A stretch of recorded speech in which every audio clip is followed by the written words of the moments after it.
Greetings. My name is Cheryl Harris Curtis, and I am the Director of Veterans and Military Affairs, as well as a first year experience instructor at Johnson C. Smith University. I am a seminar leader for a seminar entitled Reflection and Its Role in Our Cycle of Continuous Improvement. And I want to talk about why this topic is so important to me.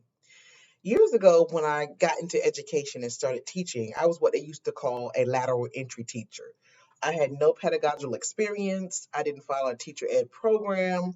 So oftentimes in my attempt, and I was a math and science, middle grades math and science instructor.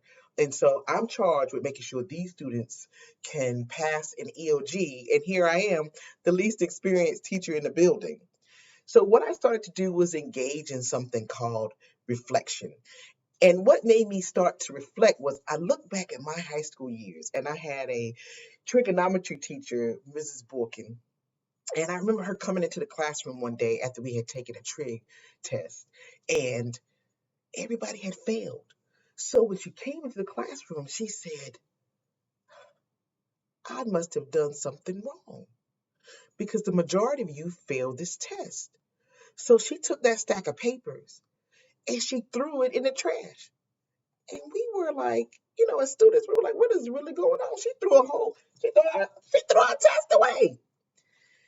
And she turned to us and she said, tell me what I need to do to help you. And so when I started teaching, not having a teaching background, I tried to pattern my instruction after Mrs. Borkin, making sure that I included not only in the teaching and learning process those things that I knew, but the learners who I needed them to engage me to help me reach them. And so I didn't know there was a formal process for reflecting because it's more than Dear Diary, today I did. I later went on to understand as I studied reflection intensely.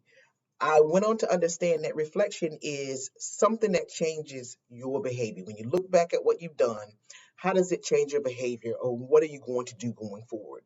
And then when I went on to later work for North Carolina Department of Public Instruction, and understanding that the teacher standards said that we must be reflective practitioners, I had to make sure that I understood that those things that I was doing in the classroom, I was reflecting, changing my behavior, but also teaching the students how they could be reflective practitioners to change their behavior so they could get the grades or the schools or just get out of their academic careers what they wanted. As a first year experienced instructor here at Johnson C. Smith University, my students write reflection papers and I teach them the art of reflection because though we go to conferences and conventions and they're always talking about reflection, there is a skill to it.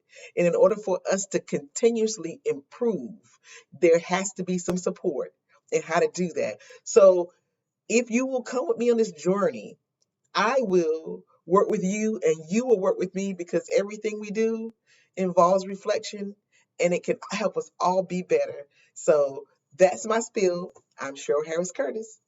Thank you.